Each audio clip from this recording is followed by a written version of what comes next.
Hi friends, ಇವತ್ತು ನಮ್ಮ ಮನೇಲಿ ಮಸ್ಸೊಪ್ಪು ಮಾಡ್ತಾಯಿದ್ದೀನಿ. ಮಸ್ಸೊಪ್ಪಿಗೆ ಏನೇನು ಬೇಕು ಅಂತ ನೋಡ್ಕೊಬಿಡಿ. ಸೊಪ್ಪು, ಟೊಮೊಟೊ, ಈರುಳ್ಳಿ, ಕೊತ್ತಂಬರಿ ಸೊಪ್ಪು, ಬೆಳ್ಳುಳ್ಳಿ, ಮೆಣಸಿನ್ಕಾಯಿ, ಬೇಳೆ, ಧನಿಯಾ ಪುಡಿ, ಜೀರಿಗೆ, ಸಾಸಿವೆ, ಅರಿಶಿನ ಪುಡಿ, ಬದನೆಕಾಯಿ ಒಗ್ಗರಣೆಗೆ ಬೇಕಾಗಿರೋದು, ಈರುಳ್ಳಿ, ಕರ್ಬೇವಿನ ಸೊಪ್ಪು, ಎಣ್ಣೆ, ಉಪ್ಪು.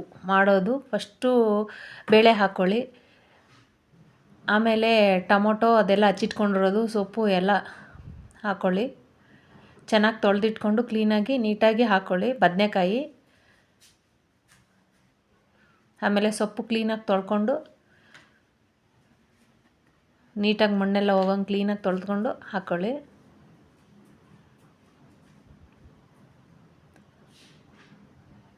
ನಮ್ಮನೇಲಿ ಸೊಪ್ಪು ಜಾಸ್ತಿ ಬೇಕು, ಅದರಿಂದ ಸೊಪ್ಪು ಜಾಸ್ತಿ ಹಾಕ್ತೀನಿ. ಕೆಲವರು ಸ್ವಲ್ಪ ಹಾಕ್ತಾರೆ, ಬೇಳೆ ಜಾಸ್ತಿ ಹಾಕ್ತಾರೆ. ನಾವು ಸೊಪ್ಪು ಜಾಸ್ತಿ ಹಾಕಿದ್ದೀನಿ.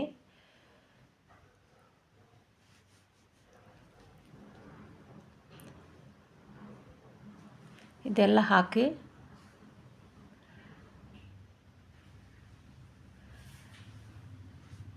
ಇದೆಲ್ಲ ಹಾಕಾದ್ಮೇಲೆ ಧನಿಯಾ ಪುಡಿ,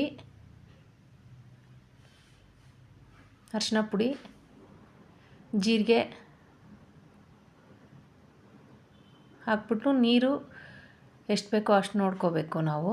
ಕೆಲವರು ಜಾಸ್ತಿ ಹಾಕ್ತಾರೆ, ನಾನು ಉಪ್ಪು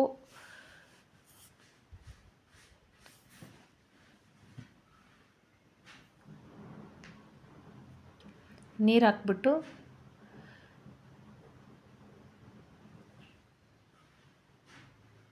ಕುಕ್ಕರ್ಗೆ ಹಾಕಿ ವಿಸಲ್ ಹಾಕ್ಸ್ಬಿಟ್ಟು ಚೆನ್ನಾಗಿ ಮಸ್ಕೋಬೇಕು. ಆಮೇಲೆ ಸ್ವಲ್ಪ ಹುಣಸೆ ರಸ ತೆಗೆದಿಟ್ಕೊಂಡು ಹುಣಸೆ ರಸ ಹಾಕಿ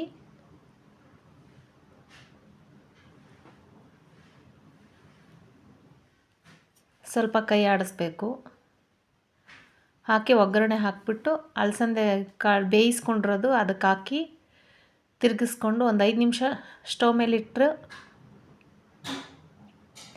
ಅಲಸಂದೆ ಕಾಳು ಹಾಕಿದ್ರೆ ಒಂಥರ ಚೆನ್ನಾಗಿರುತ್ತೆ. ಅದು ಆಪ್ಷನ್ನು, ಬೇಕಂದರೆ ಹಾಕೋಬೋದು, ಇಲ್ಲಾಂದರೆ ಬೇಡ. ಆ ಮಸ್ಯಕ್ಕೆ ತೆಗೆದಿಟ್ಟಿರೋ ನೀರು ಅದಕ್ಕೆ ಹಾಕ್ಬಿಟ್ಟು ತಿರುಗಿಸ್ಬೇಕು. ಒಂದು 2 ನಿಮಿಷ ಸ್ಟವ್ ಮೇಲೆ ಇಡಬೇಕದು. ಸ್ವಲ್ಪ ಕುದಿಬೇಕು, ಯಾಕಂದರೆ ಕೈ ಆಡಿಸಿರ್ತೀವಲ್ಲ ಅದಕ್ಕೆ. ಆಮೇಲೆ ಇದಕ್ಕೆ ಒಗ್ಗರಣೆ ಹಾಕ್ಕೋಬೇಕು. ಎಣ್ಣೆ,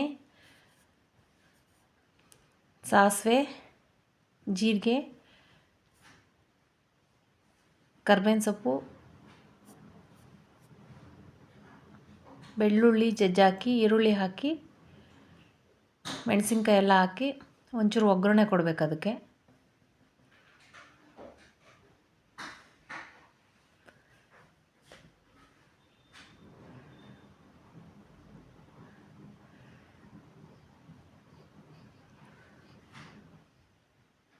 ಒಗ್ಗರಣೆ ಕೊಟ್ಟು ಸಾಂಬಾರು ಬಿಸಿಗಿಟ್ಟಿರ್ತೀವಲ್ಲ ಕುದಿಯೋಕ್ಕೆ, ಅದಕ್ಕೆ ಹಾಕ್ಬಿಟ್ಟು ಒಂದು 2 ನಿಮಿಷ ಅದನ್ನು ಅದ್ರೊಂದು ಸ್ವಲ್ಪ ಹಾಕಿದ್ರೆ ಚೆನ್ನಾಗಿರುತ್ತೆ.